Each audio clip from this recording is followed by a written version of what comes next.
My name is Bryan Fisher and welcome to episode 10 of our Hoops and Dreams QPR podcast. We'll be talking about recent matches and ones that we'll be playing in the near future as well, plus any extra topics that we can squeeze in. And we hope also to have a rather special guest at some point this week as well. We've had in the past Albert Adoma, Johan Barbe, Luke Amos and Sam Field in the past months. And fingers crossed that the promise of this extra special guest really does happen. Before I get to introduce this episode's guest, I would like to mention one guest I wanted on the podcast, but now never will. Dave Willis rose through the footballing ranks to play at the FA Amateur Cup final at Wembley in 1963. He was actually a winner there. And he was playing for Wimbledon AFC. Dave came from West 12 though, and therefore was always a QPR supporter, was always asking about how the games are going or whatever. And I intended to have him on here as a guest once he got over his cancer. Sadly, for once, he lost out and the cancer won. So I'm dedicating this episode to Dave. Last month's guests were John from southern France and Steve from a village called Orr on the Sussex coast. This month's guests are Stoti, who's better known as Steve at the moment, as far as this goes, who's from Plymouth, and he and I have met a few times and had a few drinks, and he fulfills the role of being a superb stand-in for me when I get desperate for somebody to come on. And always grateful to see you. Welcome, Steve. Thank you, Brian. During these podcasts, as I said, we'll be looking at games that we played, reviewing them, briefly discussing the imminent fixtures that are coming up. And also that we'll be having a jolly good discussion about QPR in general. Whilst this podcast is available on the Hoops and Dreams forum, I should also mention it's available on YouTube as well, if ever you prefer to see it there. And we welcome any feedback that you may provide. So without further ado, let's get on with it and see how we get going. Our first match that we are going to review is the match against Fulham. This was always going to be a difficult one. It was right after the international break, so we'd had a bit of time to prepare for this one. And Mark Warburton said afterwards that he'd worked with the team on a strategy and must have picked the squad based upon that. Because minus the injuries and international duties, of course. Despite his efforts, though, we lost 2-0. So let's start with you, Steve. Was this the result we should have been expecting after the previous games? Or was this the one we all hoped we would show what the squad could do? No, I expected it, Brian. Everything went more or less as I thought it was going to go on the day after those matches against Peterborough and Barnsley and Cardiff. I held no hope, and sure enough, there was no hope. That man, Mitrovic, I thought the two cast iron things on the day were Fulham were going to win and Mitrovic was going to score. And I just hoped that it didn't really damage Rob Dickie again, because in the last game I thought away Rob was out-muscled, he was out-thought at times, and it really showed that Mitrovic is at just a class above being a championship player, but maybe not a premiership player. Rob's he's still progressing, and there's still time. And I think, unfortunately, he did get caught out again a couple of times. But then again, against a class quality team like Fulham, that first goal for Fulham was beauty, really. I mean, you know, even as a QPR fan, you've got to appreciate that bloke, Kearney, and was it Cavallo? And how they combined for that first goal. It was fantastic, really. There was quality there. There was. The thing that annoyed me with Fulham, for such a good team, oh, don't they berate the referee and constantly get at him? And I just thought, for a team who were so good, you didn't need to do it. You were class above us, Yeah, and there was no need to bully the referee. And we saw that with the penalty, the second goal. It yeah. was, it was one of them where they. But He I was think that was pressurised. poor. Yeah, it was poor officiating as well. I think we've had quite a bit of that this season, Yeah, I and agree. unfortunately, I think the officiating in the Championship has been poor. What it must be like in Leagues 1 and 2, I don't know. I mean, if we're supposedly getting referees that are of a better quality, then I fear for what they're doing down in Leagues 1 and 2. Yeah, But no, overall, Fulham deserved it. It was what I expected. What I would say, Bri, was that if we had played like we played against Fulham in the previous 4 games, we would have won them. yeah, If we had played that way yeah, against Barnsley and Cardiff, I think we would have won. And the other good thing out of that game was young Thomas. I thought he came on. For me, early doors, I didn't think he was doing that well, but slowly got into the game, and that I think we've talked about it more and more recently. The energy that he gave up front with the Ilias was great. It was starting to work. So yeah. yeah, no, I yeah, you're something right out to of it. mention. You're right to mention about Thomas because his energy did make a dramatic difference. Yeah, Um, I mean, we were a goal down within 14 minutes, yeah, and that yeah, was really. I don't know why, but Johansson was back there and meant to be defending. He didn't get close to Mitrovic, and that was fatal. Mitrovic, as you say, is a deadly force, very much like Ivan yeah, Toney, I think, in a lot of ways. And if it hadn't have been for that notorious handball, so-called handball against Wallace in the 78th minute, I actually think that we were coming back into it. We were yes, looking. We could have snuck a draw. It was what I felt yeah, anyway. But QPR does not have the Premier League quality going all the way through its squad like Fulham does. We almost made it. We almost made it, and just one yeah, bad officiation. I can say that, but Mark Warburton can't. It was just bad luck from that respect. So, yeah, we got the result we all thought we'd get. yeah. I think the only weird thing for me was at the end of the game with Eustace when he got sent off. And I'm That was sure he must have bizarre. mistaken the line or the fourth official for one of the Fulham He coaches. did. It just seemed a rush of blood. According to what was said, he thought that they were trying to grab the ball off of him, and he wanted to get it back and going into play. So Right. Yeah. he shrugged off the fourth official, which was a booking offence. Yeah. Yes, it was a strange couple of minutes that. There are some bizarre things happening, and you're right to mention the referees in the lower level. Yeah. Anyway, the second game that we're going to review was the following Tuesday night, which was away at Sheffield United. We would still be without Willock, Dieng, Archer and Marshall, but we would have the company of Sky. We started this game 9th in the league, and the team put in a great effort but came away with a 1-0 loss. The team was Westwood in goal, Dunn at right centre-back, Dickey in the middle, and Barbe as the left centre-back. Then in midfield, we had Adoma, Field, Hendrick and Wallace. Up front, it was Chair behind Gray and Dykes. This was a side that was really going for it. Definitely, we weren't going to sit back and defend. The concern for us, I think, was that this was not just another defeat, because we lost this 1-0. As usual, we had Gray recycled along with Hendrick and eventually Wallace, with them being replaced by Dazelle, Thomas and McCallum.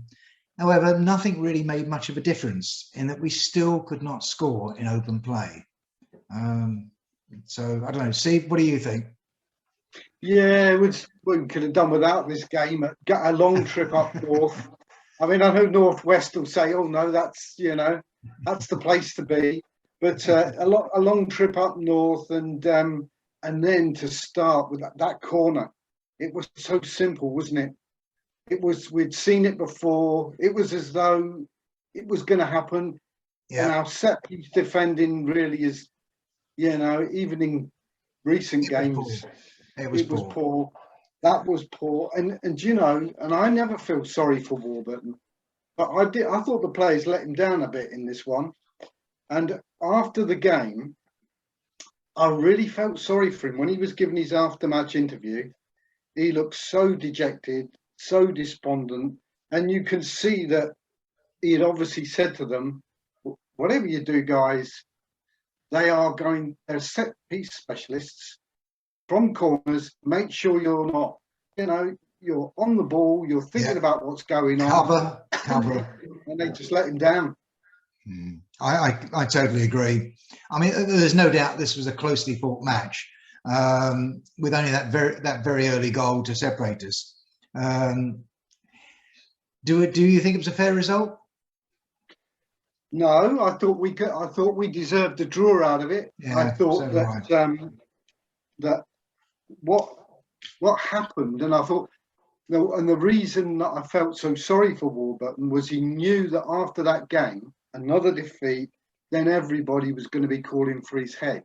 And Yeah. for me, I've never been a great fan of his, but I fully understand some of the issues that he's currently got. But when your players, don't do their jobs, and it's the basics. It wouldn't be so bad if it's a wonder goal and it goes into the postage stamp. You hold your hands up, you say great goal. But when it's just poor defending, and then for the rest of the game, I thought we went through the motions a bit. I didn't think there was the energy that we needed. There No. was no enthusiasm, and Up front particularly, it was poor. Yeah. Yeah. It was one of those games where I thought, well, maybe it was just that long trip up there. We'd had all those defeats before, and everything conspired against us. And Could be I that. thought, and I really did think that if the board were going to sack Warburton, it was going to be after that game. But they haven't, so that's good. At the moment, because as I've said before, you only want to replace him if there's somebody better. And I'll come on, and I do, I'm not his greatest fan because he used to do the same things over and over again, and we got beat. But he's been changing things around. Whether that he's been forced to do that or whether he's decided to do it, I have to hold my hands up and say, yeah, you've done what I've been asking. So, maybe we just don't have that in-depth quality. I think that's the truth. I think it all comes down to the squad members he's got. I mean, he apparently likes a small squad because he feels that they can bond better together and they can work better together. But that needs to therefore be of high quality, and I don't think it necessarily is. I think we've got a lot of youngsters in there who are still learning their craft at the championship level, and that's got to be a delimiter. At the end of the day, when he gives them all of his talks, all of his training, and all of the ideas that he's got, once they cross that line, it's down to them. And I agree with you. I think that there was not the energy there that we saw in later matches that we're going to talk about. Yeah, and I thought that was the letdown, and it was just having the one shot on goal, because although we don't have a Mitrovic, or we don't have the lad that they've got at Bournemouth, the out-and-out goal scorer, I think we are sort of like in the top 6 high-scoring teams in the league. So, overall, we're scoring goals. They may not all be by one person, but they're spread out. And to be in the top 6 shows that you are a promotion playoff team. No, I agree. Yeah, you're absolutely right. And I think that the way it's gone so far this season has been in fits and starts like that. Because we have to bear in mind that the people, as you say, that are scoring, it's not just one person like Mitrovic or anything like that. This is lots of different people in the team. but the ones who are not scoring prolifically are the ones at the front. You know, they're the Yes. ones who are letting us down. I mean, I know Dykes has got a few, but Gray and Austin sadly have not clicked this season at all. No, I So- wonder if Gray, you see, I wonder with Gray whether or not we should have persisted with him more often. I think Maybe. Warburton's brought him in on loan, but he probably hasn't given him the minutes that maybe he deserved, because I saw a piece, I think it was by Dave B. Yeah. I think it was Dave B. It could, or somebody else, and I apologise if it was somebody else. But they were actually saying that his goals per minute, They're good. You know, so I think, I think he's sort of like getting a goal every other game or something. So, you know, that's pretty good. So he probably deserves a better run. The only thing I would say against that, Steve, is that his goals per minute may be good, but I get a distinct impression as the game progresses, he tires and then fades away to obscurity. Yeah. And that says to me he's not fit enough. No, well, I totally agree with you there. And I think that's happened. Do you think that is to do with, Bri, that I think it's happened with Johansson and, well, to a lesser extent to Charlie, because Charlie, I don't know, he just never seems to me as though he's going to get through 90 minutes. But, you know, last season we got a good half a season out of Johansson. We got a good half a season out of Charlie. And we got a good half a season out of DeWice or Davis, Geordie. This season, they played well for the first half of the season, and it's that half a season again. And maybe now they've got to that age where that is going to be their limit. You know, you've got to just say that they are going to be half a season players where they can come in 100%. And then after that, you've got to accept maybe they're going to get injured.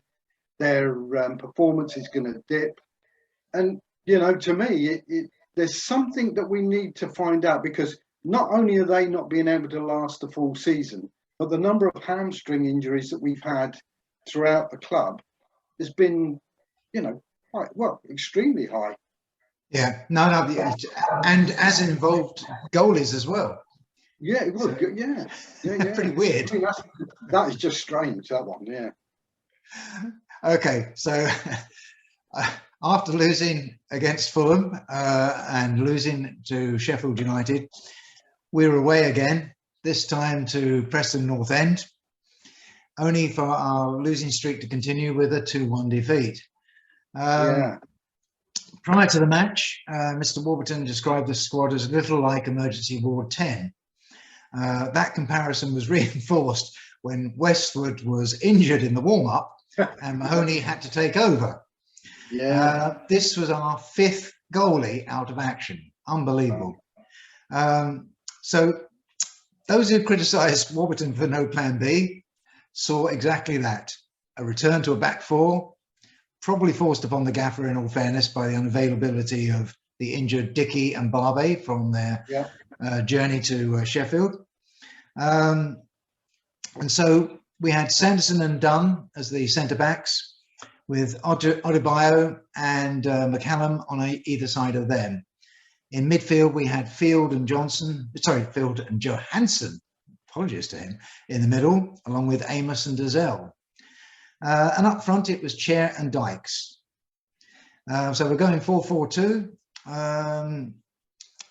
Sadly, Dazelle, McCallum and Johansson, all of them had a below par performance, meaning that the rest were often covering for their mistakes or just generally nervous as Preston made hay whilst the sun shined. Just before half-time, Preston went ahead with a near-post ball beating Dunn, with Reece slotting it easily home. Unlike previous matches, QPR came out second best in the second half. Normally their second half performances are better. So it was no real surprise when on 50 minutes, the talented Cameron Archer, on loan from Aston Villa, I might add, was allowed to weave his way through the box and shoot to make it 2-0. On 56 minutes, our substitution started, and amazingly, not rested with the 3 poor performers. Instead, we saw Chair, Amos and Dykes taken off, and Thomas, Austin and Gray brought on. we were really going for it, it seemed. In all honesty, they made little, if any, difference, and Gray's penalty conversion just meant it was, in my opinion at least, a fair result. Two positives I suppose we can get out of this. The team worked very hard in defending, even if not in finishing, and Mahoney was superb in goal. It really was impressive. So Steve, do you feel that Mark Warburton had little choice in the team selection? Certainly back four?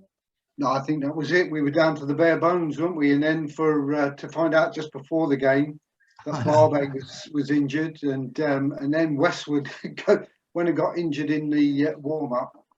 I think that was Northwest's fault really, because he went to the game, didn't he? So I'm going to blame him. Although, did he take his son for the first time ever? Yeah. Taking his young lad, it would have been nice for them to win, but unfortunately not. Although I thought in that first half we looked okay. I thought we tested their goalie. That goalie that Everson, was it? I think he was called. And I thought he played quite well. I thought he was, he kept us busy. Yeah. And I think on the day, overall we had about 15 shots, which was an improvement on previous games, and 7 of them were on target. Yeah. So it was a bit of an improvement, but that second half, and I thought poor old Stefan Johansson, well, he just as well not been there. He just didn't turn up. It was as poor a game as I'd ever seen him have. Yeah, I can't help it. I still have this sneaking suspicion that he's not fully fit. There's something wrong. Yeah, maybe. Anyway, maybe that's the case. Yeah. So, do you think it was a wise move to start Amos and Dazelle? I did. I was a bit worried because I think they're a bit lightweight at times. But having said that, the energy they give us, it does. It adds something. It does add something. I just feel that when we're playing a team who've got a couple of nasty ones in the centre of midfield, they tend to disappear, for want of a better word. It's not. I don't think they intend to, but I think they're just wary sometimes of the tackles coming in. And obviously, I can understand that with Amos because he's had a couple of really nasty injuries. Yeah. I think it's less him though than Dazelle, to be honest with you. Yeah, well, Dazelle I think is a pretty player. He's nice on the ball, and he when everything's going well, he comes to the fore and he plays well. And I thought earlier in the season, him and Johansson were complementing each other because Johansson was holding back a bit and he was allowing Dazelle to move forward.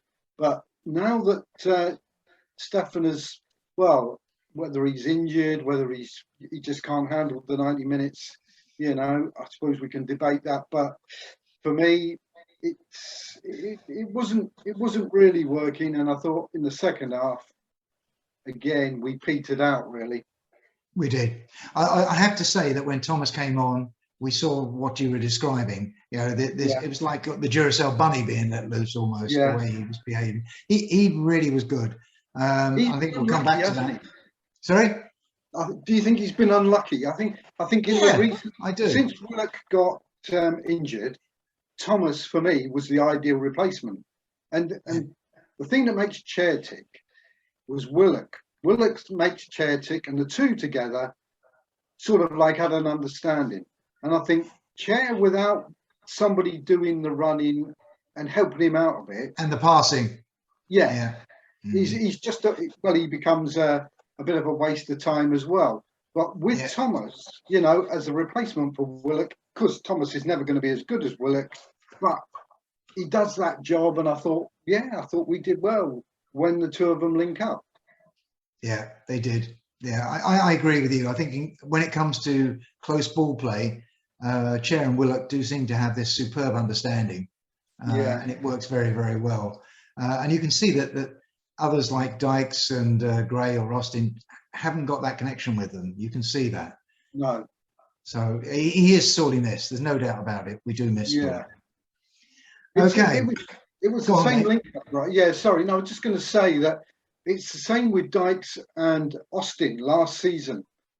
Austin had that leadership quality, didn't he? And he was saying to Dykesy, look, you go there, you move there, and it was working. Last season it worked. I This agree. season, I don't know whether or not he needs to be in there and start with. If you're going to start two, then you start with Dykes and Austin. But they just seem to. It just hasn't worked this year with the front players. And you're right, because if you're going to have two up front, they do need to work very well with each other. Yeah, And I, in all fairness to Lyndon Dykes, I will say this: he actually runs very well, moves around an awful lot.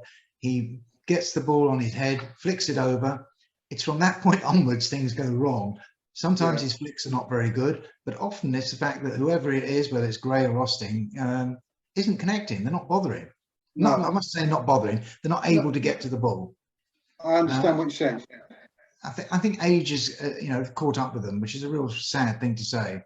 Had we have had Charlie Austin and Andre Gray the season before, I think we'd have been well away. But there we go. Yeah.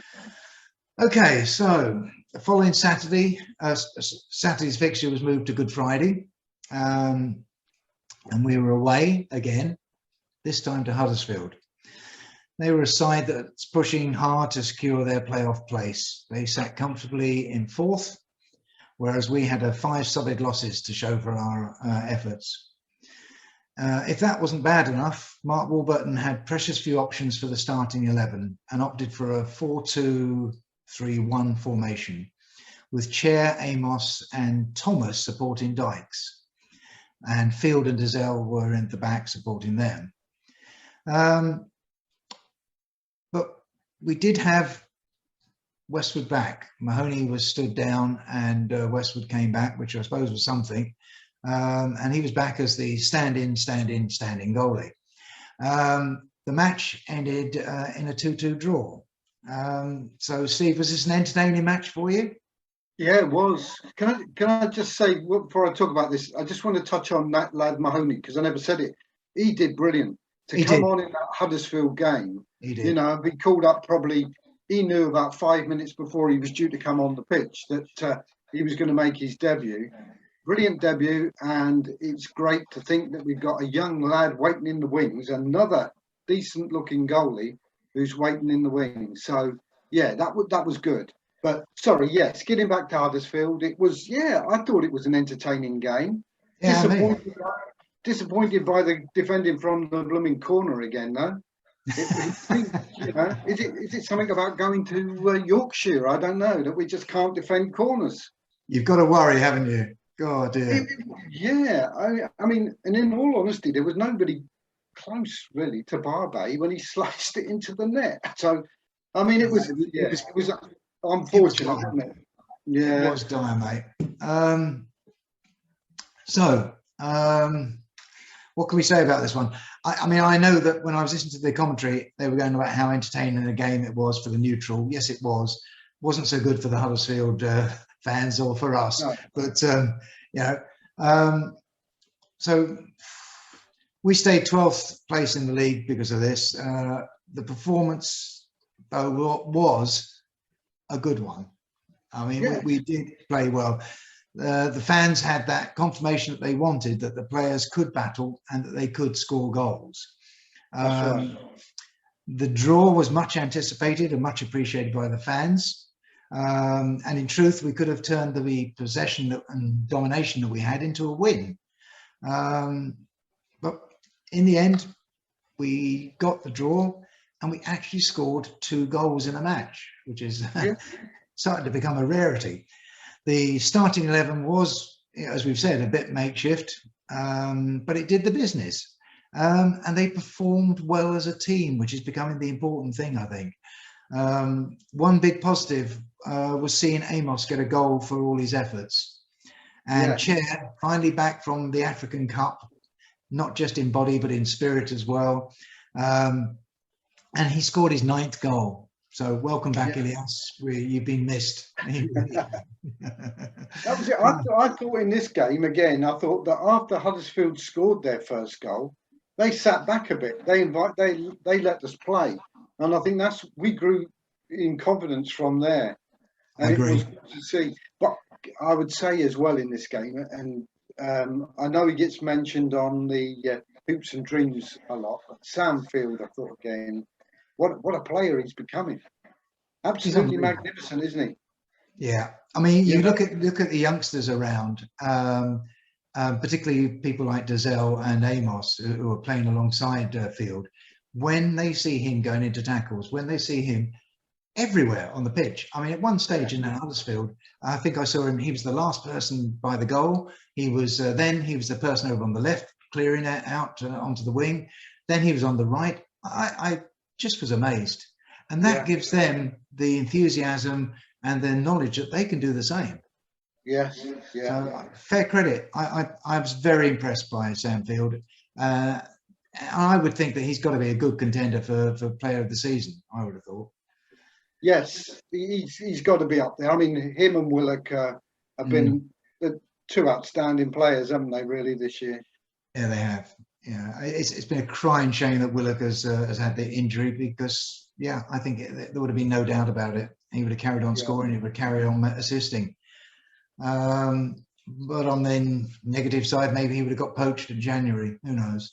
Yeah, possibly. Yeah, going back to the game, I thought when Huddersfield scored and went 1-0 up, as I say, they let us back into it, and we got a good goal, didn't we? Just before half time. Yeah, it's good. The disappointment was a bit that the first half, the second half started a bit like the first half had. True. We allowed. I mean, it was a good cross, but the header was superb, wasn't it? That wing back, he came flying in. And he met the ball flush, and no goalkeeper was going to save that one. It was just in the back of the net before the goalkeeper knew what was going on. You know, Steve, I never worry about. I do worry a bit about losing to a goal that's superb, but much rather that than somebody do something stupid or sloppy. That's it. Yeah. There are some goals that you're just never going to stop. No. You can't blame the goalie half the time anyway, because the fact that the ball's got as far as the box or as far as the penalty area, that's down to somebody else's fault anyway. They've made a mistake and they've allowed them to get that far. But no, a good goal, you've got to hold your hand up and say, okay, we've got to work again. We'll go back to basics, get it done. So yeah, it was a good goal. It was. I thought they looked a decent team, Huddersfield. I can see why they're up there challenging. I mean, the manager there has brought in loads of free signings and has got them playing well. I think their model looks to me very similar to ours. Yeah. And the way they play and the fact that they go in for quality players they can get cheap. I think there's nothing wrong with that at all. I mean, you compare it to people like Notts Forest or whatever who just go out and will spend and hope we don't get caught. Fair credit to Huddersfield. I think their model is good. I think our model is good. We just need to improve on it next season. Yeah, I think from Mark Warburton's point of view, I think he would have been, again, he would have seen it as an improvement, but that was, what was that? Only 2 wins in 15 games at the end of that game. And that was a draw. Yeah, so that's right. No, that was a draw, but over the last 15 games, we'd only won 2. And I just was wondering then what Warburton was thinking, because I think I read somewhere that in the same position, Steve McLaren, when he was with us, he'd had 2 wins from 15 games, and I think he lost his next game and got the boot. So really, for Warburton, he must have been thinking, well, now I've got to get something out of our next game. And luckily, our next game would be against Derby. Yeah, that's a good segue into Derby's ground. Okay. Our 5th and final match was on the bank holiday Monday. And as Steve has said, it was at home to Derby. This was our last game at home, I think. I think I'm right in saying that. And Derby had to do better than Reading to avoid relegation. And so they were desperate for 3 points. What followed was a really open game, which focused upon possession from the back, working the way through to the front by 2 well-matched sides. Amos had the ball in the net early on, but was adjudged to be offside. which is a real shame for him. And Derby steadily through the second half went for it as they realised that we hadn't got anywhere, and so they pushed and pushed and pushed. That left them wide open, and the only goal in the match came in the 87th minute, and it was that man Amos who got it again. So this win changed a lot as it added to the draw and put in a stop to the rot. It also sent Derby down to League One. So a momentous game for you, Steve? It was it was a good game. I thought that we did well in the first half. I expected us to win it because Derby are rubbish away. I mean, if we hadn't have got something out of the game, it would have been really disappointing because I think they've only got 2 away wins all season, haven't they? Yeah, I think they had 2 away wins, something like 6 draws and 13 defeats. And if we had not at least got a draw from the game, then it would have been really disappointing. It was a shame that Barbe couldn't start. His knee injury seems to be back. But I was glad to see young Thomas in the team, because I think he does give us that energy. And I thought the team had a younger look to it. It did against Derby, and I thought that was good. As you say, Derby had to go for it in the second half, and that did leave more space around. And yeah, it was good to see the pass there from Dykesy through to Amos, and his confidence now in front of the goal at the end of the season has grown, hasn't it? And he's sticking the ball. He played well. Their 2 wing backs. Now you mentioned that. I think their 2 wing backs were probably 2 people that we'd be looking at the end of the season and saying, if these become available. That's right. Yeah, McCallum had a bit of a hard day, didn't he? He did. He got taken to the cleaners on a few occasions there, and so did Kake when Odebayo had to go off.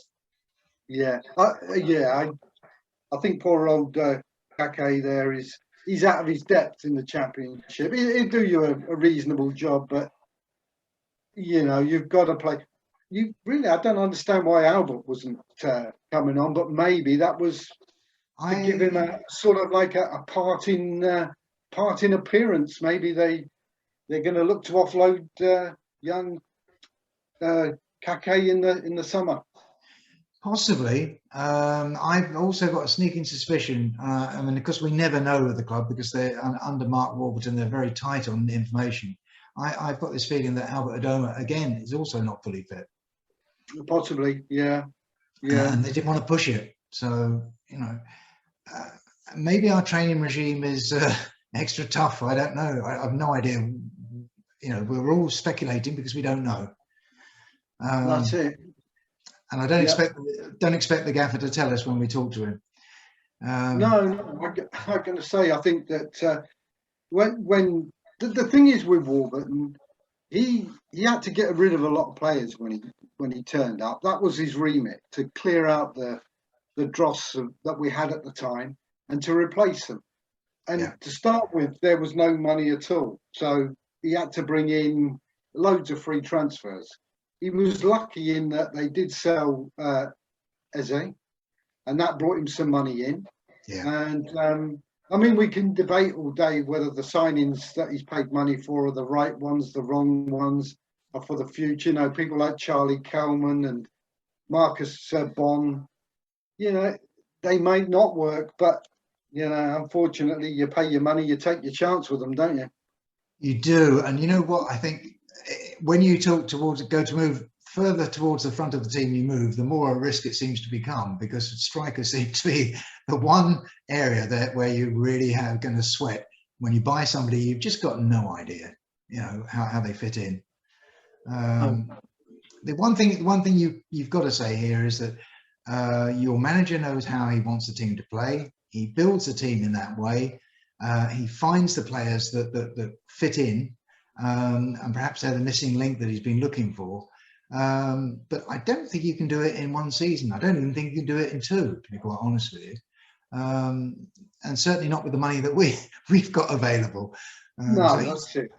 He's doing the best he can, I think, anyway. He is, and I don't envy him next season, because next season, it doesn't matter what. Well, I mean, I suspect we're going to be in the Championship, and players like Stefan Johansson, players like Wallace, are key to the team, but they're now reaching an age where they've got to be replaced. They're not going to perform 90 minutes of every game. So, and we've got quite a few players like that.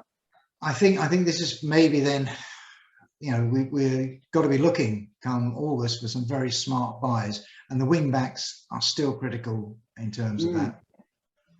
They really are. I mean, if it hadn't have been for Albert, let's be fair about this, his conversion to wing back has been almost amazing in the way he's performed. He's done everything that was asked of him and more. He's been really good. So yeah, if it hadn't been for that cover, we'd have been in real trouble. We would have been, that's true.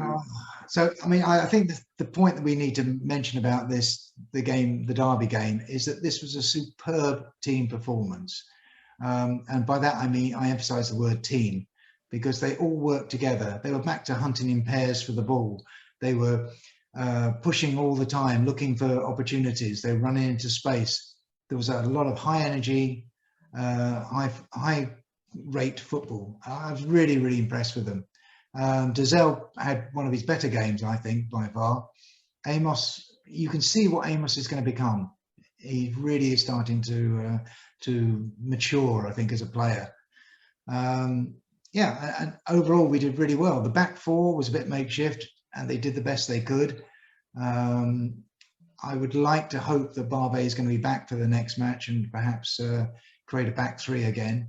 I think we seem to be better with that. But we'll see. We'll have to see what happens. So anyway, 5 league games that we played, and 5 league games that we played, and we've won 1, lost 3, drawn 1. Our position now is 10th, and the total points that we've scored is 4. 4 goals have been scored and 7 conceded. So we're going to sit on probably around 6-7 points at the end of the season. Okay, now we're going to turn our attention onto the up and coming matches. We start with the away game against Stoke on Saturday, 23rd of April, St George's Day. And the Potters sit in 14th place at the moment. They've had 3 wins and 2 losses in the last 5 games. They have a good goal difference, which tends to indicate they have a good defence. So we have the momentum, and we have the team confidence still. So I would favour a win if we're at home. But as it is, I'm going to go for a narrow win. Stotey, what do you think? Well, that's a lot more positive than me, Brian, because I think we're gonna lose. I can't see us getting anything at the Britannia. It's one of those stadiums that sometimes we do well, but more often than not, we haven't done well. And I think, I don't see us getting anything, I'm afraid. I think we can actually end up with about a 2-0 loss myself in this one. Gosh, okay. That really does make me feel happy. The following Saturday after that, we're at home. Oh, hang on. So we are at home. QPR's at home. Last one in at Sheffield United. It is the last. My apologies. I thought the Derby one was a bit premature. That's right. We're at home to Sheffield United on 30th of April. So it's an opportunity for us to make amends for the loss at Bramall Lane a few weeks ago. Steve, what about your thoughts on this one, a prediction? Yeah, another difficult game, another team that are up there looking to get in the playoffs, and it's going to be very, very difficult. I think we're going to get a draw. I don't think we're going to get anything more than that. I honestly think that they were a decent side, not great, but I can see us getting a 1-1 draw for me in this one. Okay, this is interesting. Okay, The Blades have had a mixed bag, really, of results recently, but they're sitting still comfortably above us in the playoffs. Yeah. And unlike us, they seem to have turned themselves around a bit quicker. They'll be a hard side to beat. There's no doubt about that. Even though their similar play allows us to play our game as well. So I still feel that they will sneak an extra goal and they will win. So I'm predicting a loss. So right. We don't agree at all on this. So let's see how we do with our final match. So we're going to look at the match, which is on the 7th of May. It's an away game. It's the last of the season, and it's against Swansea. So Steve, it'd be a crying shame if our last game of the season ends up in a doom and gloom one. What do you think? No, I think it's going to be a 2-2 draw, this one, for me. I think it's going to be a last sort of like game of the season. Nothing on it by then. I think neither team will be in the running for a playoff place, and I think it'll peter out. But it'll be a good game to watch, but 2-2. Well, that's interesting. We've disagreed on all of the other ones up to now, the other two rather. But no, I agree with you. I think Swansea have got themselves back together again, and they're building up some good results. Yeah. And they will not be an easy side to beat. And the match may well depend in the end upon the quality of the strikers, Yes. rather than the actual defences. But so my prediction is a draw as well. So you and I both agree on this.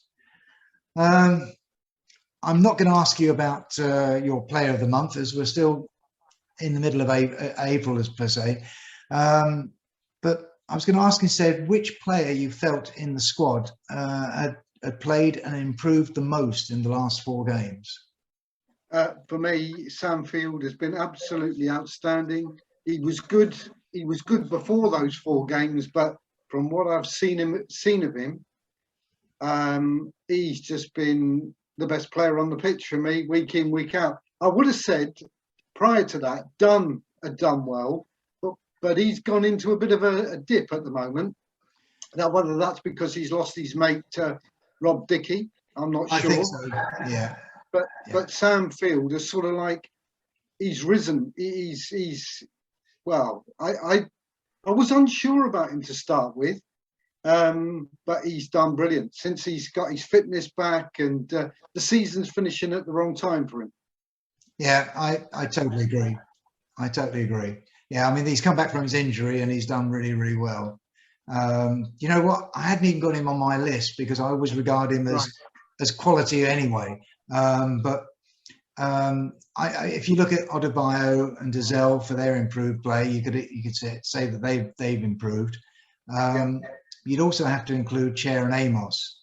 Adebayo has gone back to basics, which is what I wanted him to do.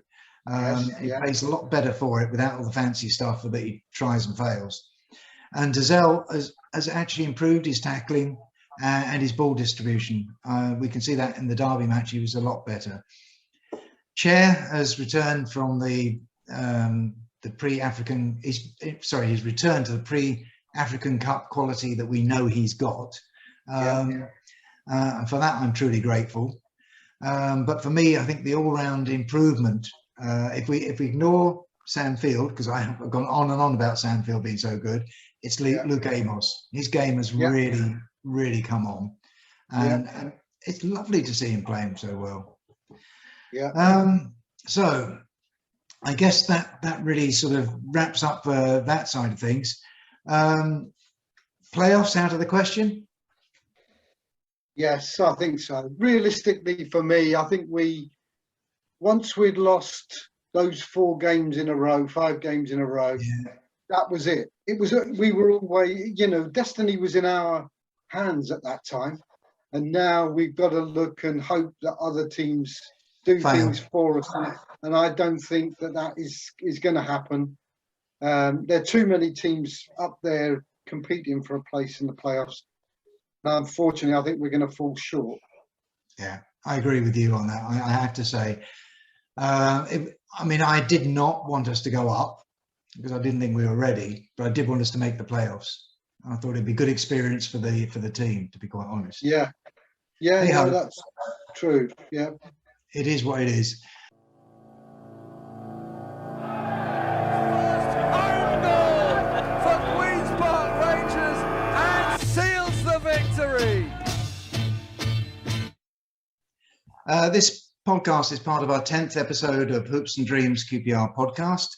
And the club has been kind enough to facilitate a session with the gaffer himself, Mark Warburton. Many thanks for taking the time to spend with us, Mark. We really appreciate it, and we're blessed by your presence. Now, Bryan, very kind. Thank you very much indeed for the invitation. A little bit on your background, if I may. Despite being a North Londoner, you were initially an apprentice at Leicester City with another QPR legend, Mr. Frank McClintock. For whatever reason, it didn't work out, and you ended up playing for Enfield as a right back. Somehow, at the same time, you ended up being a currency trader as well, working strange hours and even being based in New York at some point. This career lasted for around 20 years, I think. Somehow, also, despite that exhausting career, and I'm sure it was an exhausting career, you found time to play and coach non-league. Finally ended up during your post-currency trading as a coach at Watford, and eventually at Brentford. So you then furthered your knowledge of the professional football business by becoming director of football at Brentford in 2011, and then their manager in 2013. So after success with Brentford, you then became Rangers' new manager north of the border, achieving an awful lot there before you left to join Notts Forest. But although that didn't work out too well in 2017, and you didn't see the new year in with them, instead we were lucky enough to get you in May 2019. Since then, you've set yourself about building a squad that's very comfortable on the ball and good in attacking football, which frankly I think everybody I've spoken to loves seeing. I think that would be true to say. There's also been, despite the FFP worries, a great additions to the squad, and we're progressing slowly but surely up the league table. In the last two seasons, we've gone from 13th to 9th. Hopefully we'll be even better this year. So the idea of this podcast is to ask our special guest questions provided by contributors to the forum on Hoops and Dreams, plus a few quick fire ones from me. So let's hope we've got time for all this, Mark, because I know you've got to get away. No, Bryan, are you ready? Absolutely. Ask away, Bryan. Not a problem. Okay. This is from Single Speed. We've all got some very strange names on this forum. Right. I think it's Masonic. So Single Speed asks, what teams did you play for as a youngster? Oh, God. I was a decent schoolboy player. You know, you play for your districts and your county teams and you go for your national trials, everything else. And then, as I say, Frank McClintock was the link for me. I was very, very fortunate in the best ever QPR team when Frank was playing. I came to every home game. His son Neil was my best friend at school. We played all the football teams together. So very, very fortunate, Bryan, to go down to the Bank Arena ground and watch Dave Sexton at work with the team. I was fascinated. You know, I was absolutely, and to get that sort of access to that level of team, you know, and I can reel off the team now, and Gillard and Clement and Parks and Thomas and Givens and Bowles, and I could reel it off, but I watched every single home game. So that was a connection. Frank was at Leicester. And I was, as I say, decent county player at school and doing well. And I became a young apprentice up at Leicester. But unfortunately, Frank was sacked as I joined. Frank was sacked. And in football, being football, Bryan, the new manager was a guy called Jock Wallace, who obviously a Rangers legend north of the border, you know, huge success, a big, strong Marine type character. And fair to say, I didn't have the same thoughts, and it was completely alien to me. And yet there we were many years later. I'm in the office at Ibrox thinking you could not write the script. But here I am in Jock's office with a big picture of him on the wall, and I'm sitting in his managerial seat. You couldn't possibly write that script, Bryan. Yeah. So Northwest Hoop asks, growing up, who were your favourite players? Were they defenders as well? No, not at all. I love watching the game. Before the Sky and BT Sport and everything, you live by the radio and the great nights when you had the lights of Keegan and Dalglish and Liverpool. I remember the European nights being so loud. I'm a Tottenham fan. I was born in Tottenham in North London. So again, the great Tottenham players coming through. You always knew that. So as a kid, I just love football. I just love football, Brian. I think everyone who loves the game my son is now a passionate Spurs fan. I'm a Spurs fan, but as a kid growing up, you just loved anyone. Whoever's on the box, you just watched it. And so did I have favourite players? Of course you can think back. But at the time, I just loved the game in general, loved playing it, loved being involved in it, and very fortunate to be so. Okay.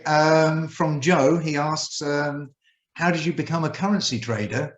Was it by accident or design? By accident, Joe. Great question. I came out of Leicester.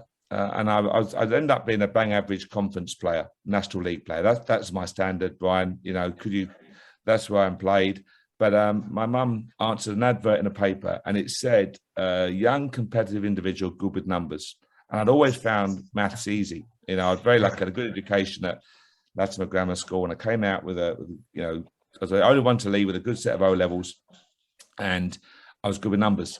So I literally applied for the job, and it turned out to be in a dealing room. I had no idea that I suddenly entered this world, Brian, where it was magnificent. They were a small dealing room. Later part of my career, I was once one of the biggest trading rooms in the world, and the competitive edge, the teamwork, the unity, the pressure, loved it. Absolutely loved it. So I was very fortunate, purely by chance, thankful to my mum for answering that advert. But that was my routine, and that involved me going to North Carolina to play pro football, but be involved with obviously work over there. That involved me traveling around the world. I worked in Tokyo, Hong Kong, Singapore, New York. You travel extensively. Lived in Chicago. It's great experiences, but in a really pressurized, competitive environment, which I absolutely loved. Well, it's interesting because Joe was asking also, how do you approach getting into currency trading? But obviously, you've told me that, but you get your mother to look for an advert. Unfortunately, I think without getting too deep here, Brian, since the crash, what happened in 2008, etc., that world has changed completely. Friends of mine come and see QPR games, and many are based around the world. I had friends over from Stockholm recently. But that world has changed beyond all recognition now. What you can and can't do, how you trade, how you hire has really changed. So that world, bear in mind, I left it in 2004-05. So it's a good while ago. But I think I was very privileged to get the best of that world in terms of the way it works and the way the market grew after the Big Bang, etc. And yeah, I was very, very fortunate with the timing, Brian. Do you think that you swapped one sort of stress for another? Yes. Someone said to me the other day, how are you coping with the pressure? I said, you're talking now for the last 40 years. It's basically, ever since you go in a bank, I don't want to sound like I don't know, an old man really, but I sit there and that job was highly pressurized. You had young guys. I look back now on the dealing team, but you had young people around the desk turning over billions, not millions, but billions of dollars every day. And when you have that level of responsibility and pressure, I love the black and white nature of it, Brian. There was no grey areas. You hit your targets, you got well rewarded, and you were there next year. If you didn't hit your targets and you're way below, you moved on. And that's like football. It's like, I was going to say that. It's exactly like football. So the number of points of synergy are so evident. There's so many of them, Brian, that for me, it was a natural transition to make. Great. Okay. Actually, this follows on in a way. Does the QPR board set you a target at the beginning of each season, or any indication at all of their expectations? Yes, I think that's the right thing to do. I think managers need to know. I always ask the same question to an owner: if you're going in, what represents success?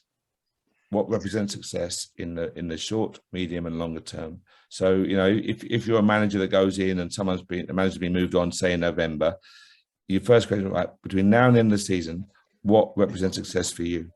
In year two, or the following year, what do you expect? And I think that's important. My worry, and again, I digress slightly. My worry is that when you have so many people out of work, good people out of work, when they have the interview for a job, they're so desperate for the job, they don't ask the questions they need to ask. And I think this causes this vicious spiral of managers coming and going, clubs churning over the managers, as we've seen at too many clubs, Brian, that they don't ask the questions. But you've got to ask. Because if you go into a club and your budget is 17th and the board say minimum top 6, then that manager or that coach has to say that doesn't compute. That does not compute in any industry. So I think you have to ask those blunt questions. It's really important. But that's it. You sit down with the board and they make it very clear what represents success, what they're looking for this season, what they hope to achieve, and see where it takes you. Yeah, that makes sense. And do you get together with the board on a regular basis and go back through those expectations? Obviously, you have a director of football, Les, who will meet the board far more than myself. But obviously, I meet with Ruben, the owner, and with Amit and Tony, etc., and the board, and go through. But we're so busy in the game. The demands of the schedule, Brian, are such that, you know, Les, as director of football, will have that, and he'll convey the message to me, and I have direct contact as well. So there's no lack of communication, but it's just that the schedule is so relentlessly demanding. It takes up most of your time.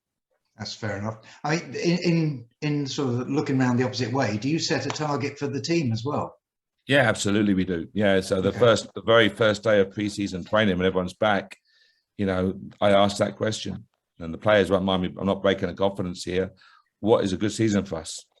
So last year we came 9th, 68 points, 2 points off of 7th. You know, what represents success? If we go to the fan base and said to you as a fan, Brian, and said, "Oh, let's try and finish in the top 12," you would say, "Well, there's not a lot of ambition there."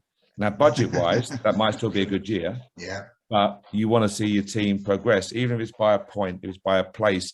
You hope that you can see the team keep progressing, moving in the right direction. Yeah, that makes a lot of sense to me. Joe has come back and said, having recently listened to your discussion over the sacking from Rangers, does the dismissal at Brentford still rancor? Thanks, Joe, for that very searching question. How can I put it? I've got a unconscious Brentford and a rivalry of QPR, so I'm always very careful, Brian, what I say. I have enormous respect for Matthew, the owner at Brentford, enormous respect in the job that he's done and his passion for the club. What angers me was the way it was misconstrued, the story. You know, now very simply, Matthew's fantastic recruitment, works off of numbers, and the probability would be higher by bringing in a number of these players in January. We were sitting top 6 and we had a really good dressing room, and everyone says, "Oh, Warburton had a big fallout." And as a manager, you worry, Brian, because it makes you look as if you're troublesome, as if you're out there and you're a pain for owners or board. It wasn't the case at all. We were in a really good place, very receptive to that idea. But it's Matthew's club. And I've always said, as the owners, they're the ones that write the checks. So it was a very simple discussion. Matthew wasn't happy with me for wanting to not bring in other players. I just asked him a question: "Do you want to carry on to the end of the season?" He said, "Yes, please." And that was it. That's what happened. Now, had we gone up to the Premier League, we lost to Middlesbrough in the playoffs. Had we gone to the Premier League, I would still have left the club. But I respect that. I've never, ever criticised Matthew, never criticised an owner, because at the end of the day, Brian, when they have to write the cheque every month, you know, that's a big responsibility they undertake. So that's what happened. Glasgow Rangers rankled even more because I found out I was being sacked by reading Sky Sports and the yellow ticker tape. That's another story. But it does rankle with you, because as a manager, you always defend it. If you're 19th or 20th, having a shocking season, you expect to go.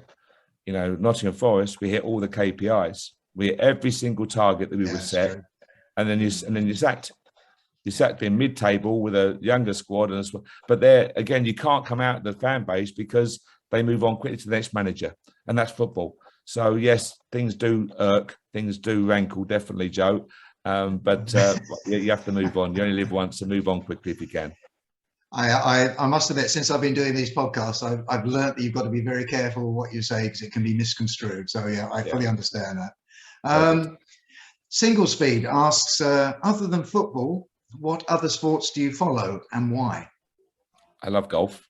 I don't get enough time to play it, unfortunately. I last picked the clubs up some 6 to 7 months ago, but I do love golf. And when you're up in Glasgow and you're privileged to play courses like Loch Lomond and Kings Bar, and you're a very lucky man.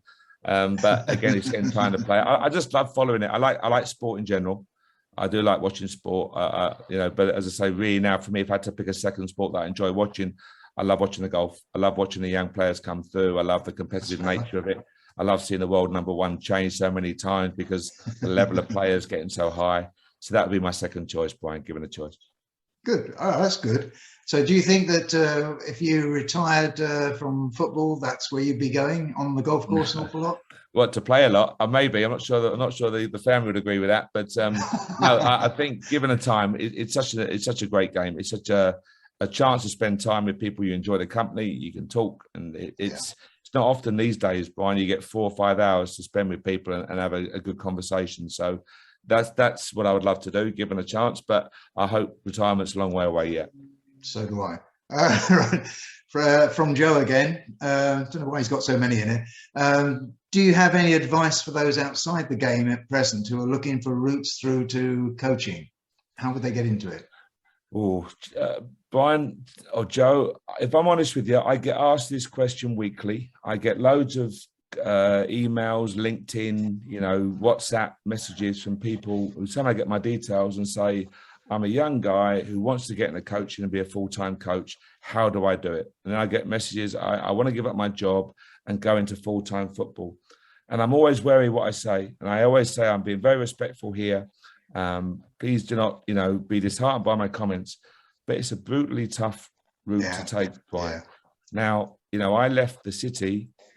I was very well compensated, well rewarded. I was a senior trader working at some big banks. I was at RBS when I left in a senior position.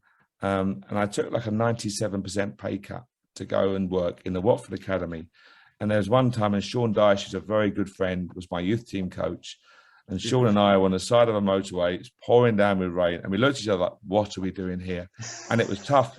It was really tough. Yeah, I can believe that. In the academy, we were working, long hours, 75 to 85 hours a week at least. Your only day off was Sunday afternoon after the academy games. You're back in Monday morning. And the more successful you were as an academy coach, the more hours you had to do. I became academy director. And it's a really tough route. I think people see this very romantic, I'll leave my job as a plumber and I'll go and work in full-time football. There's a lot of really good people, highly qualified, experienced ex-professionals, for example, who can't get back in the game, Brian. Yeah, so no, I can believe that. It's a really tough route to take. So I'm never being negative with people. I love their optimism. I love the fact they love the game. I really wish them the very, very best. But I'd be foolish to stand here and say, oh, yeah, there's a right to a club and come and join the full-time ranks. It doesn't work that way. No, I thought you might say that. Okay, from Dave B, he says, in a few games this season, we've seen the team only perform at their best in half a match. It seems that the team struggles through to half-time and then comes out firing on all cylinders, or vice versa. Games against Peterborough and Cardiff come to mind in this regard. Do you agree this is happening, and can you explain why it's happening? I agree, Peterborough and Cardiff, yes. I think up to that point, his first comments there were, we were a team that people knew. We came out second half and attacked very strongly and created lots of chances and invariably scored goals in the second half, Brian. Yeah. I think that's a fair comment to say. Can I explain Peterborough and Cardiff? No, I'm not going to sit there. I said to the players, it's us together. It's not the players and the staff separate. We're in it together. We win together, lose together. So I didn't recognise the team second half against Peterborough. And that's exactly what I said to them. I did not recognise that team. They're human. Is there a bad attitude amongst the players? No, they're an outstanding group of players. They really are an outstanding group of characters who want to do so well for the club. Can I explain it? No. As I say, I think it's part of learning. It's maybe expectation, a sudden realisation for many of the young players who've never been there before. Suddenly that top six playoff. I read Tony Mowbray's comments about Blackburn were better chasing a top six place than being in the top six. And I think it's that expectation sometimes, Brian. And the reality, they wake up and go, oh my word, we're right in this. We are right in this. Because there was a noticeable, I think it started for me, Barnsley away. We had problems. The injuries, we lost Ilias and Seni to Afghan. We then lose Linda for 7 weeks, Chrissy for the season. These type of issues, no doubt they impact. Yeah. Not an excuse, that's part and parcel, but no doubt they impact. But I think we've definitely had a tough run of form where belief can dip and suddenly confidence goes a little bit, and our job as staff is to get that back. Can I say it's down to A, B, and C? No, it's really hard. I just think being human, part of their learning, and then you see a performance at Huddersfield away where I thought we were excellent, deserved to win all 3 points. And they've taken 4 from 6 over the Easter period with all those injuries. You don't forget we had Johan out, Rob Dickey out, Lee Wallace out, Jeff Hendrick out, Chrissy Willock out. You know, you can reel off all these players, 5 goalkeepers out. So I think they deserve a lot of credit for that. But I can't explain it. No, it's something we have to look at and study, and hopefully we learn from it, Bryan. Yeah, I must admit, I've never ever heard of 5 goalies out at one time. It's just unbelievable. It's quite unprecedented to have, you know, Jordan with his made that penalty save, if you remember, and then the shoulder, a lot of surgery and out for many months. And you saw young Joe with a hand and a pin being put in. And then you saw Senny with his quad, and then David Marshall, who's never pulled a hamstring, suddenly gets a serious grade hamstring issue. Quite unprecedented. But that's, you know, down to how we play. So Senny, for example, is an integral part of playing out. We attack from the back, we defend from the front in terms of our shape. So you just can't say to Kieran West has come in and done great for us. He's been training with crew all season, hasn't played a game. He deserves enormous credit. But you can't just say to a goalkeeper, start clipping it, playing it to here, clip it out to your wing backs, and when it's alien to them. So it's there's no doubt that type of loss has impacted how we can play, Bryan. But that's football. You know, you have to try and adapt to it. Yeah, you've introduced an interesting thought there. Young Mahoney came in at very short notice and covered and did exceptionally well. And he was playing the ball out left and right, and he was very clever in what he was doing. When you are dealing with the other coaches for the under-18s, under-23s, and whatever, do you try and instill in them a similar method of playing that matches ours, so that when they move up, they're ready for it? Yeah, I mean, that side, Chris James looks after the academy and down. So, you know, my focus is very much on the first team in terms of this every day and what we do. But again, it's looking what the first team do, how we look to play, because you want to give these young players, Bryan, the best chance of success when they come through. They've got to be good enough. You know, I'm a huge supporter of young players, but also it's a results industry. They've got to be good enough to come in and impact QPR's first team. But it's about how we play, and right at the start of the season, our style of play, our identity is clearly defined, and the goalkeeper, his distribution, comfort with the ball at his feet is a huge part of that. You know, if you start smashing the ball along in the Championship, it comes back even quicker. So you have to remember that it's about having a bravery, about being brave, not being reckless. You know, you're not asking to take reckless risk. It's about being brave, making good decisions, being positive in the decision-making process. And all of these things, Bryan, these are what we say to the players every day. You know, can you play forward? It sounds obvious, but can you play forward? Because it's easy to get the ball and go back. You know, can you play forward? If you can't go forward, can you go square? If you can't go square, then go back and recycle and start again. And it's just getting these thoughts and instilling them in the players. And again, they won't mind me saying it. That's the message we say nearly every single day at the training ground and before games, to be positive in the decision-making process. And if we do that with young players, mentored by some really good senior players, Bryan, then we're in a good place. Yeah, I mean, you can see it actually when it's coming out from the defenders. They're looking around all the time, and if they can't see anything, you see the hands come up in despair. So I understand exactly what you're saying. They are obviously thinking about this. No, okay. Dave B also asks, until recently, Johan Barbe has been ever present in the starting 11. Whilst other senior players have struggled to get past 70 minutes in the game, for example, do you think this has anything to do with Johan having his own personal nutritionalist and his own personal exercise regime? Where's that come from, Bryan? What information does he have that I don't know? Okay, no. On our previous podcast, Johan told us that's what he's got. He's got his own personal nutritionist and his own personal exercise guy, or exercise regime. Sorry, because he recognises he's getting old, and you know. Well, I can let me say this. I think we have sports science guys, we have medical, we have coaches. I'd be very angry if I knew a player was doing extra work outside of the training program, because the players have a very strict loading regime in what they do. So he may well go back and do yoga at home, for example. Probably could be, yeah. It could be that. But these guys, you can't work to this level without getting the loading right. Rest and recovery is massive. So, for example, we played 2 games in 3 days, Huddersfield Derby. I've given them 2 days off back in tomorrow to prepare for Stoke, because the best recovery is sleep and rest. Yeah, that makes sense. You know, it's as simple as that. I remember Chris Hoy gave a speech and he spoke about when he was in his training days.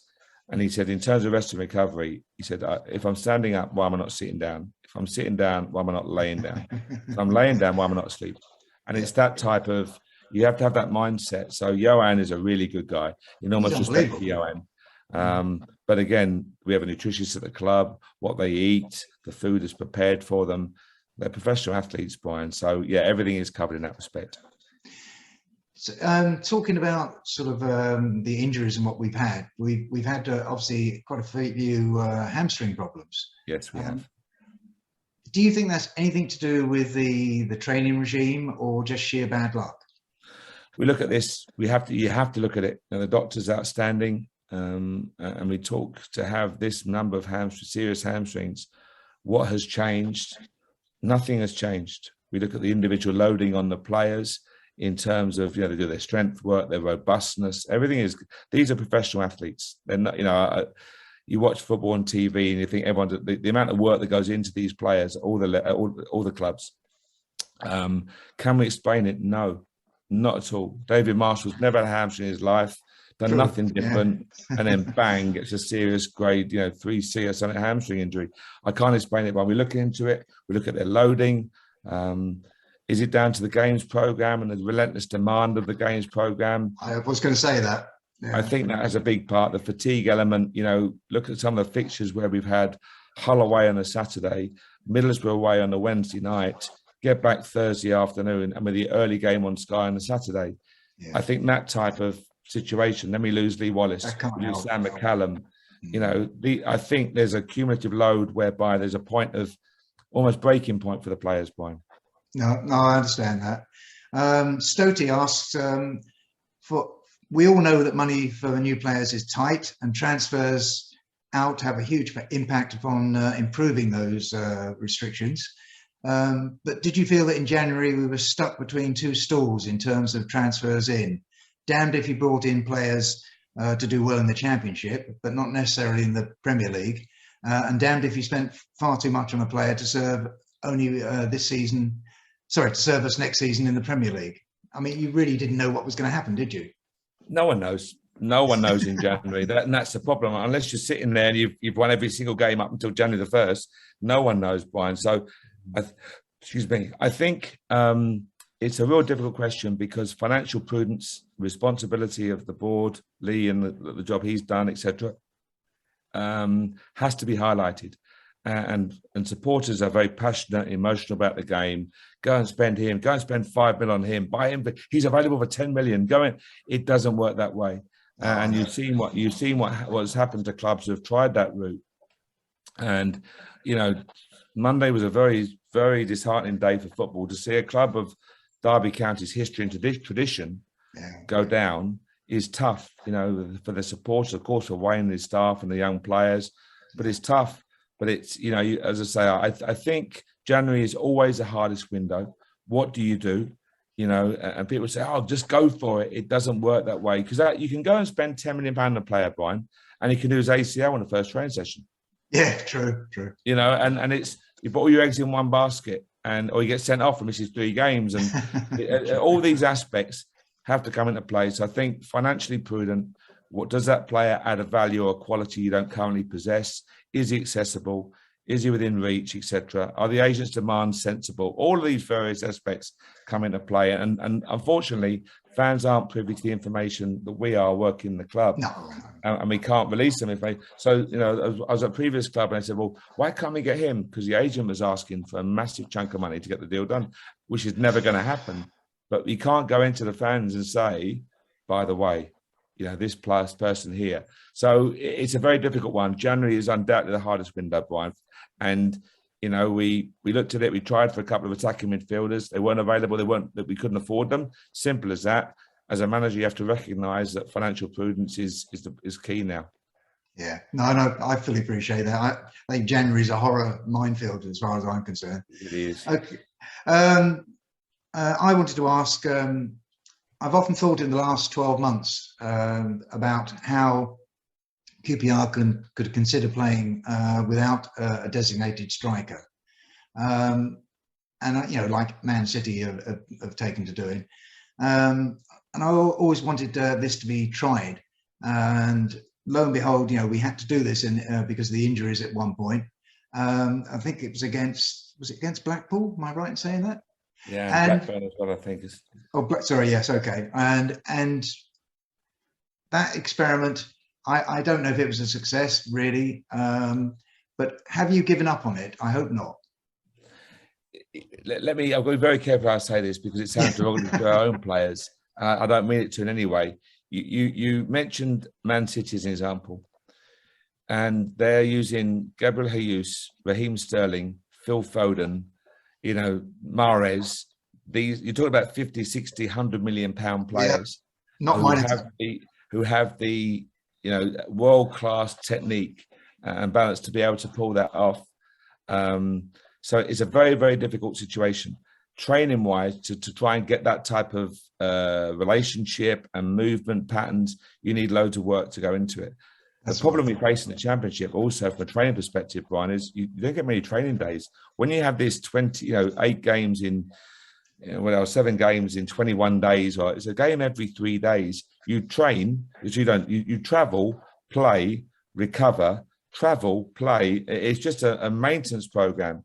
So people say try this, try that. We tried it because we had no choice. Every striker was out injured, away, and we had no choice. Did it work? No, because we hadn't given it enough time to work.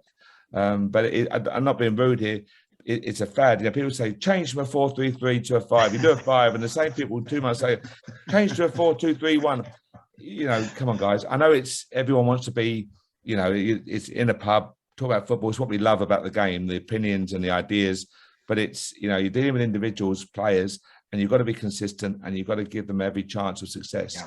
And just keep changing formations and ideas. It doesn't work. No, I understand that. And I'm glad that you're sort of still thinking about it because I still think there is merit in it. But I agree with you. You need a lot of practice for that one. Absolutely. From Tomcat, I told you these are all strange names. That's right.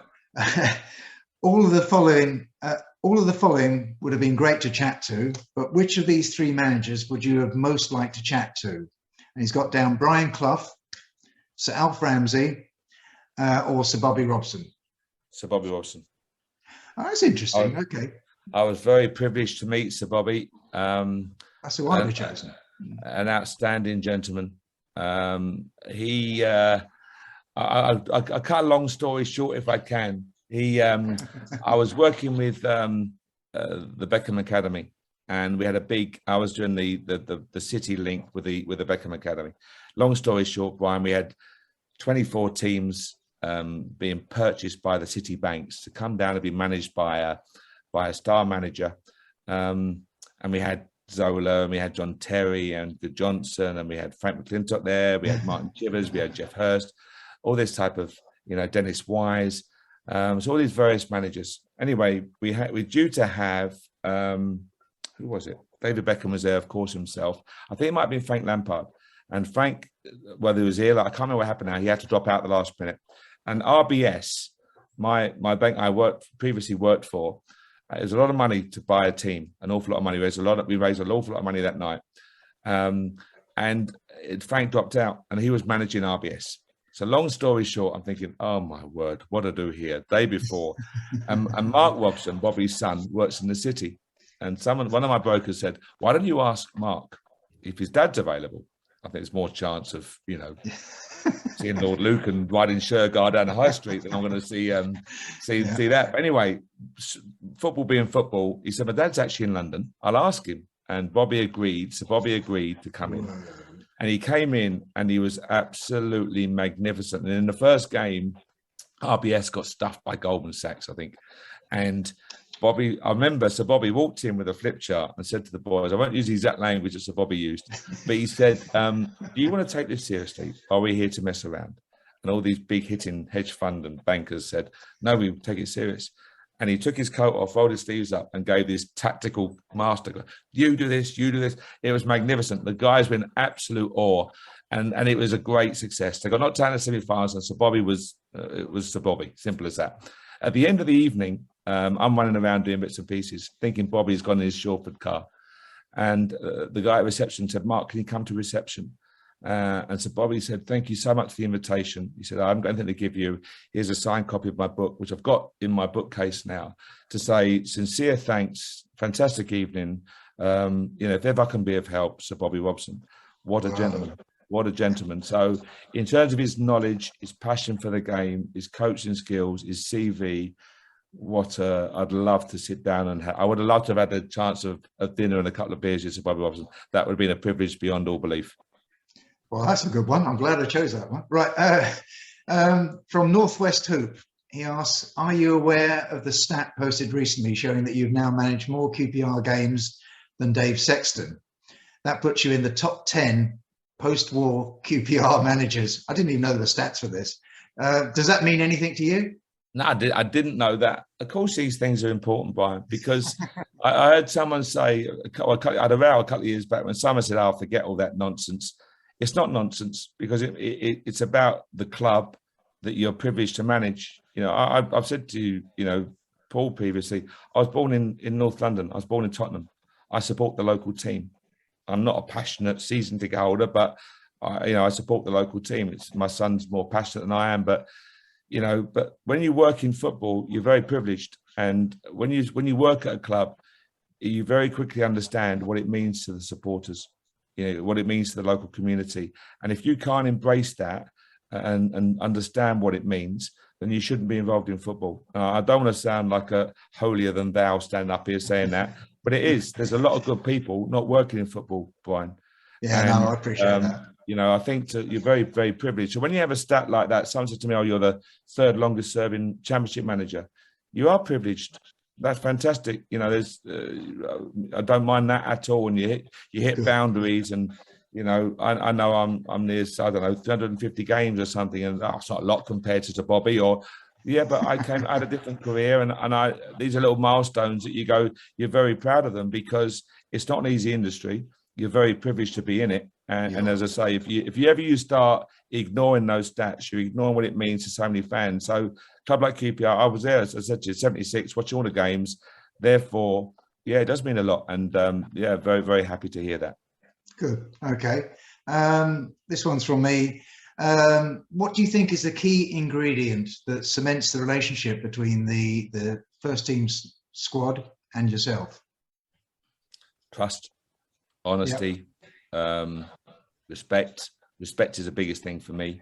When you have 23, 24 players in a squad, Brian, not 25, whatever the official number is, but you can only pick 11. And therefore, when you tell a player he's not playing or you're going to be on the bench this week, it's never an easy conversation, but you got to have it and do it in a respectful manner. And they've got to feel free. They can speak to you openly and honestly in confidence, etc. But do it in a respectful manner. How we speak to each other, how we conduct timekeeping is important for me because it's a lack of respect if you're late. Simple as that. So I think that relationship, as long as the players know you're consistent, as long as if you're going to be an arse all the time. Don't be an arse one day and then be lovely the next day and then be an arse again. They don't know where they stand. So I think consistency is another big word, but respect is key. Honesty, integrity, those type of, if you can hopefully maintain those type of values, then I think you can have a really good relationship with the playing squad. Yeah, no, I agree totally with you. I got down mutual respect as a question mark. Okay, finally, some quick fire questions, if I may. Sure. When we win, I celebrate with a single malt. How do you celebrate? Well, having worked in Glasgow Rangers, I've got some very nice malt whiskey next door. Unfortunately, I don't like whiskey, and I've got some superb. So I've got some great friends who's very kindly said it's lovely. So I've got a fantastic collection that my friends enjoy more than I do. How do I celebrate? I've got to be honest. After a game, it's extraordinarily draining, Brian. It really is. By the time you finish the emotion, the preparation, the build up to a game, I'll get to the stadium around 11 on a Saturday. By the time you do the media for an hour and you chat to the manager and do what you have to do in the players, you get home around 7:30. I must be honest, I don't know at my age, I just think it's very, very draining. A deal for me is a nice glass of red wine. Love a nice glass of red or a nice meal just to get over it. And you have to enjoy the wins, because you certainly you have to sit there in the frustration of a loss. But I just think, I don't think people realise, as a fan, the big games, how draining they can be as a fan, and the emotions and the passions. Oh yeah. So I'm sure you can imagine likewise for the staff. I kick every ball. Yeah, I kick every ball. I honestly do. And you're an avid fan, so therefore you can imagine the players, the build up to a game and what's involved. And I digress slightly here, but I say to people, players go to work in front of thousands of people. People say to me, why do they get paid so much money? They get destroyed on social media if they have a bad game. They get, held high if they do well. But everything they do is scrutinized and hit by media, social media platforms and whatever else. They go through that, and they go through a lot, and it's very draining for the players. And the physical outlay by the end of the game, Brian, and after everything else that's done, I'm sure a lot of these guys will go home and rest. I'm sure the young ones will go out and do whatever. They're a different generation, but in general, they commit so much to the cause. It's a really draining experience. Yeah, no, I can fully appreciate that. In your opinion, which is the easier role, director of football or manager? Oh, I've done both. I won't tell Les. I don't. Les won't mind me saying it. It's two very, very different roles. Of course, as a director of football, where do you get your competitive fix? And that comes from the matches, because you are naturally competitive. Les, of course, is a world-class player, so he'll have that competitive element there that he wants to win and wants to be involved. Just two very, very different jobs. As director of football, when I was at Brentford, you're in charge of all the department. You're in charge of medical, nutrition, scouting, academy, everything. So you have many fingers in many pies. When you're first team manager, of course, you've got to link throughout the club, but your focus has to be on that first team, because the rest of the club's health and welfare is reliant on the first team performance. Yeah. If the club gets relegated and all that comes with it, and job losses and job cuts and pay cuts, and the impact it can have on a club is huge. So, I think two very, very different jobs. It'd be wrong to compare what's easier. Right, that's fair enough. Very diplomatic as well. Thank you. Which football coaches or managers, past or present, do you admire the most? The likes of Bobby Robson, likes of Dave Sexton, likes of Don Howe, the likes of Terry Venables. Those type of, I was very privileged to watch them work, and those type of figures will always stick in my mind. From a coach perspective, I mentioned the guy called Dick Bate, who was the best coach educator, I think, in the world, who very sadly passed not so many months ago. But just an outstanding football person, an outstanding teacher. And I had the privilege of working with Dick at Watford for a couple of years. And every day was like an A licence exam, going in with Dick every single day. But you don't realise at the time how privileged you are to be in the presence of someone like that. And everyone who came across Dick will always speak so highly of him. Tragically taken way too early. But what a football person. And as I say, to be privileged to have that the time with him and to gain access to his knowledge, and he would test you every day, Brian. He'd come in and he'd say to me, right, you've got 15 players today. I want you to do a session on playing out from the back. Okay, right. And you'd sit there and it's Dick Bate and you're doing all your session and you prepare it. And then you come at me at 10 minutes before the training and say, Mark, change my mind. You've got 12 rotation in midfield. But you go, what are you doing, Dick? But it was all part of it. It was, always and every day. And he'd sit down, he'd go to me, your best Dutch team ever and why? And he had his glasses. And I'd go, ooh. And at 4 o'clock, I think, he's forgotten, Dick. He's forgotten. Great. I'm getting showered. I come out and say, Mark, yeah. He said, I'll give you a Cruyff. And they say, thanks, Dick. And then you sit there for the next hour, but you get to understand his passion and how he thought. So for me, he has to be the best ever. That's good. Oh, that's a good answer. Were you ever a team captain for any of the teams you played for? Yes, I was. Yeah. from school and district and whatever else, and going up from there, and in teams that I played in, and you enjoy that. It never impacted. I never found that as a distraction. I enjoy that type of thing. I enjoy in the dealing teams being chief dealer. I like responsibility, Brian, not in an arrogant way, but I like responsibility, and I like feeling a consequence to what you do. I couldn't just be sitting there, in a routine day in, day out, day in with no consequence. I'd have to be challenged. That's how I am. I've always been that way. I think that's why I asked the question, because I thought team captain, it's a natural progression. I think it's the type of person who is a team captain. Yeah, it is. I'm not the loudest. I'm not the shouter and screamer all the time. That's not my nature. But certainly, I've always been that way from a very, very young age. Highly competitive, but always wanted to be in a role that has consequence. So that's just how I am. Would you encourage other members of your family, including your son, to become a football coach or manager? My son was a good young player, young professional. Then he went to play in Canada, and then he came back, and he's involved in agency work like music and football and whatever else now. Do you encourage them? They've got to enjoy it. And when I see I get parents say to me outside the ground, oh, he's just joined the QPR Academy. He's going to be in the first team. I've told him what he's got to work on. How old is he? 8. And you go, he's 8. He's 8. Some are younger, 5. Let them enjoy themselves. If a young boy, young girl is enjoying the game, let them go and play. That's the way it should be. Yeah, let them go and play and learn. And if they enjoy it, then they'll learn more and they'll learn quicker, and they'll keep on striving forward. And the networks are in place now whereby they'll get scouted or access to academy coach or whatever else. But they've got to enjoy it. And I'm amazed when parents try and live their dreams through the boys and the girls, because they've got to enjoy it, Brian. And again, I sound like an old man, but I don't mean to. I'm just saying that I hear so many parents. When I was in academy, I'd go over to the under 9, under 10, under 11 pitch, and I'm hearing parents holler and, good grief, let the kids enjoy it. And I know that's been a problem for many, many years, I know, but it's something that we have to eradicate. It's this bit of a weird one, and probably not an easy one to answer. What do you regard as the most momentous event in football to you to date? But for me personally? Yeah. Oh, wow. I think in football, obviously, first of all, getting a full-time job in football, that's an obvious one. Brentford to get promotion in the playoffs was a really, we were very, very proud of that achievement as a group of players and staff. Of course, I think I have to look at in Glasgow because of the size of the club. And to be Rangers manager was an absolute privilege.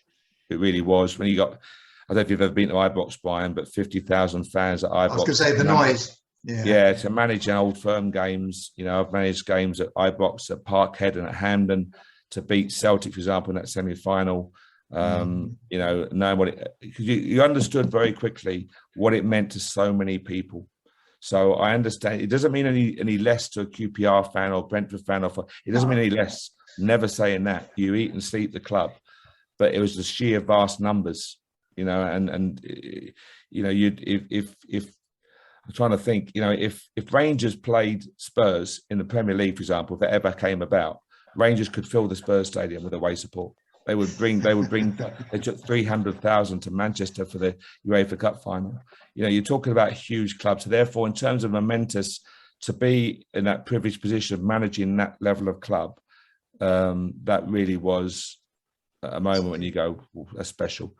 Nothing derogatory in any way derived to any other clubs, far from it. Just in answer to your question, if I had to put a moment when you manage a club of that stature, that is very, very special indeed.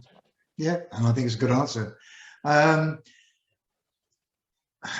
Here's a question for you. Would you put up with the varying quality of referees or submit to the interruptions of VAR in the Championship? VAR. Sorry for delayed answering that. I think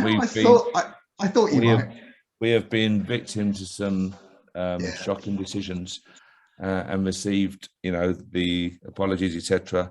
but big decisions which have massive implications. You know, Albert Adoma's goal disallowed at home when he's onside.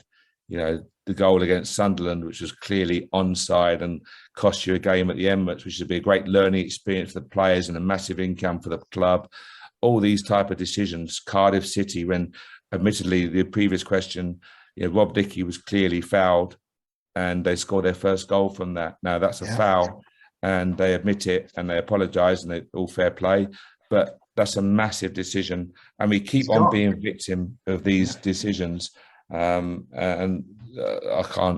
be careful what I say, but don't say too much. Don't say too much. There's been too much, you know, the Fulham penalty, Lee Wallace running alongside, arm by his side, and the ball hits his arm. Everyone in the stadium knew that was never a penalty. And those type of decisions, Brian, they're tough.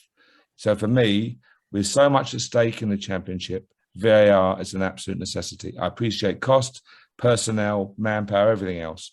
It's an absolute necessity. Somehow I thought you'd go for that. Okay, last one. Given that you've achieved an awful lot recently, in the game already, and you mentioned Rangers as a very good example, and you've also achieved a hell of a lot as well in your previous career. So you've been blessed in a way in having two careers that have gone really well for you. Are you still ambitious? And if so, are you ambitious enough to be thinking in terms of managing in the Premier League or managing abroad, perhaps? Yes. In answer to that question, very ambitious. Well, before I came to QPR, when I left Forest, I didn't want a break. I travelled to learn more. I spent time with Brad Friedel in New England, Boston Revolution. I spent time in Vancouver, time in Seattle Sounders when they won the MLS title, in San Jose, New York. I liked the idea of the MLS. I was very close to two jobs over there and didn't get them because I didn't speak Spanish, which was extremely frustrating. But I was definitely open to that idea. I'd lived in Charlotte and Chicago before that, so I was used to the US. Big fan of the US and their competitive spirit and the way of life, etc. So I was very open to that, Brian. In terms of, I'm very conscious that you have a lifespan. I think the days of, you know, certain managers of Wenger's and Sir Alex going on for as it did, I think you have a lifespan simply because the next generation are coming through and banging on the door. They're bang on the door, and I think you look at it and go, how do I impact the game? I want to do something. So could I see myself going director of football?